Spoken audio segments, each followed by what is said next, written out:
Coba kita cek, kita ini orang yang mudah berprasangka atau tidak? Yang pertama, ayo introspeksi, kita ini suka ndak menghakimi buruknya orang lain? Memvonis, menghakimi, menuduh. Kalau kita punya kebiasaan begitu, kemungkinan kita akan mudah berprasangka. Jadi ini ciri pertama sudah. Saya tidak tahu, ternyata orang tipe hakim itu banyak meskipun tidak dibayar. Ya, kalau hakim beneran enak, menghakimi dibayar. Kita sering menghakimi meskipun tidak dibayar. Jadi apa-apa kita vonis, sesat kamu, itu kita sering begitu, rusak kamu, itu. Jadi menghakimi dari sisi keburukannya ya. Kemungkinan kita termasuk yang mudah berprasangka. Yang kedua, kalau sudah menghakimi, gengsinya muncul, terus tidak mau meskipun melihat fakta. Melihat fakta nyata konkret, dia tidak mau ngakui, itu pura-pura saja, itu pencitraan saja, itu acting saja, itu sudah selesai, menyangkal. Jadi dikasih argumen apa saja tidak masuk. Satu-satunya yang dia pegangi klaimnya tadi, vonisnya tadi. Kalau kita punya tipe yang seperti ini, ayo kita perbaiki diri kita.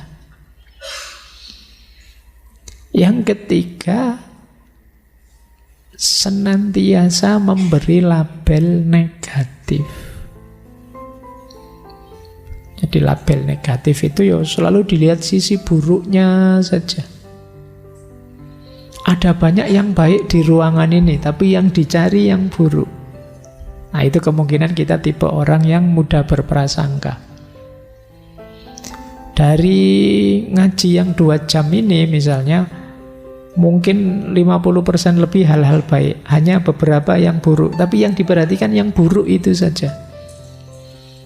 Misalnya, enggak semuanya Pak dapat minum Pak, cuma separuh. Yang diceritakan ini kemana-mana, saya tadi malam ngaji, jauh-jauh ngaji, enggak kebagian minum. Enak yang duduk di luar bisa nambah bolak-balik misalnya. Yang dilihat itunya dong. Padahal ada banyak hal baik yang lain, kamu fokus ke situnya. Nah, kemungkinan kamu tipe orang yang mudah berprasangka. Yang keempat, tipe yang mudah khawatir. Jangan-jangan dia mencurangi saya ini. Jangan-jangan dosen ini cuma ingin membuat saya susah saja. Tiap hari tugas terus. Ini kamu curiga, mulai berprasangka. Jadi orang baik pun kamu curigai. Itu kemungkinan kamu tipe orang yang mudah berprasangka. Bahkan orang bantu kamu pun kamu curigai.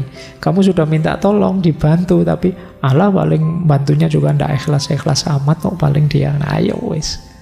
Pikiranmu pokoknya negatif terus. Saya membayangkan betapa lelahnya dirimu kalau kamu tipe yang seperti ini. Mungkin tidurmu saja tidak nyenyak, pikiranmu berat sekali, melihat apa-apa serba negatif. Jangan-jangan kamu tidur saja khawatir, saya mau tidur sih, tapi nanti kalau teman saya tiba-tiba ganggu atau teman-teman, tidak jadi tidur. Baik, ini introspeksi ya. Semoga teman-teman tidak ada di 4 ini, biar tidak mudah berprasangka. Kita lanjutkan. Sekarang kita latihan coba. Jalannya apa sih untuk mengurangi prasangka yang buruk? Ini latihan ya untuk kita. Ada banyak jalan. Yang pertama tentu saja pendidikan. Jadi pendidikan penting. Kayak tadi kok ada orang sudah lihat faktanya kok masih nggak mau nerima. Ini sudah sangat masuk akal loh, tapi dia masih kukuh dengan prasangkanya. Mungkin jangan-jangan level pendidikannya. Maka pendidikan penting. Yang kedua, self-esteem. Kebanggaan diri, harga diri. Penting untuk membuat orang tidak mudah berprasangka. Orang berprasangka itu kan sebenarnya diam-diam dia juga kurang mantap, kurang yakin dengan dirinya. Dia mencari validasi, mencari penegasan benar dan baiknya dirinya dengan cara menegaskan buruknya yang lain.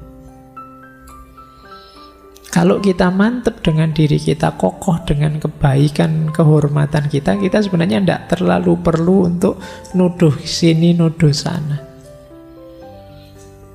Saya yakin saya benar kok. Ya sudah. Ya monggo saja yang lain seperti apa. Saya yakin saya baik. Insya Allah saya ada di jalan yang benar misalnya. Yang lain seperti apa? Mungkin ada orang baik di sekeliling saya, ada orang buruk juga, monggo saja. Kita tidak terlalu heboh, tidak terlalu sibuk nembak kiri, nembak kanan untuk mencari salahnya orang lain. Karena kadang-kadang orang yang sibuk sekali ingin mengungkap bahwa orang lain itu salah, biasanya dia belum terlalu yakin juga dengan kebenarannya sendiri. Itulah kenapa cara dia menegaskan bahwa saya benar, itu loh orang lain salah. Berarti yang benar yang kayak saya ini. Yang ketiga, mengurangi prasangka buruk bisa dilakukan antara lain melalui agama. Nah, kalau ini sudah pasti norma-norma, nilai-nilai moral agama akan memudahkan kita untuk tidak banyak berprasangka. Kita diminta tulus, kita diminta jujur, kita diminta tidak sombong, kita diminta tidak zalim. Ini kan dalam rangka bisa menghalangi prasangka-prasangka. Kalau moral, spiritual, agama masih sulit, ya hukum lah. Main, merugikan orang lain, menyakiti hati orang lain, menzolimi orang lain. Nah, kalau di situ hukum bisa main. Meskipun mungkin masih belum ada undang-undang tentang ghibah misalnya. KUHP nomor sekian-sekian, orang yang ngerasani tetangganya misalnya tidak ada. Jadi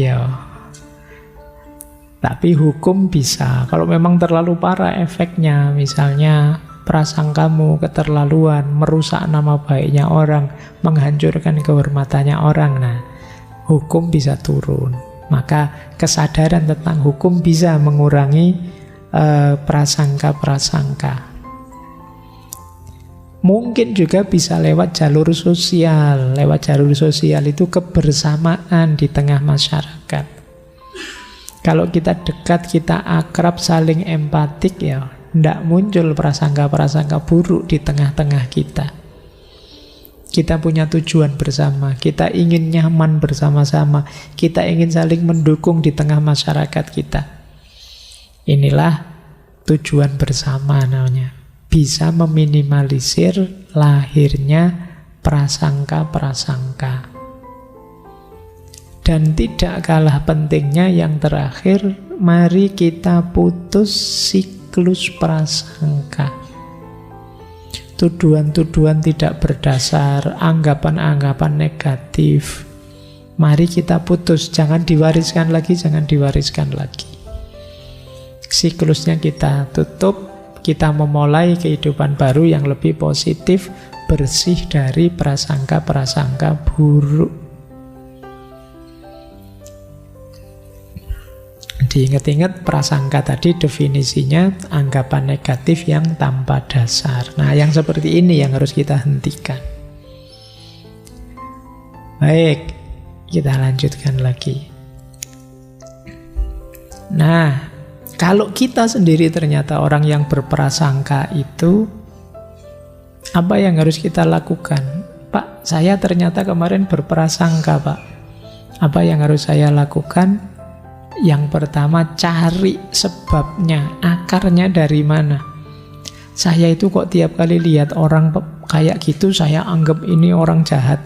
Itu akarnya di mana sih, kapan? Ini dalam rangka kita mencari obatnya. Kemudian, kok itu berhubungan dengan orang sekeliling kita? Untuk menghindari prasangka, justru ayo lebih dekat dengan dia. Ayo berinteraksi dengan lebih terbuka. Biar terbukti bahwa prasangka kita keliru. Ini kemarin saya hanya curiga saja. Saya hanya nebak-nebak saja. Nah, kalau kita tambah dekat, tambah ngerti, oh ternyata dia memang orang baik. Oh ternyata memang dia orang yang layak dihormati. Itu ketika kita dekat. Jangan avoidant tadi, kita menjauh. Kalau kita menjauh ya tak kenal maka tak aruf. Tak kenal maka ya tak sayang. Jadi ayo mendekat ya, biar kita saling kenal, biar kita ngerti aslinya. Jangan hanya dilihat casingnya. Dilihat dari luar mungkin kesan kita buruk, tapi mungkin bergaul tambah lama ya kita semakin sadar bahwa ternyata dia orang baik. Nah, bisa begitu. Pak, saya begitu, Pak. Saya mendekat lama-lama ternyata prasangka saya benar, Pak.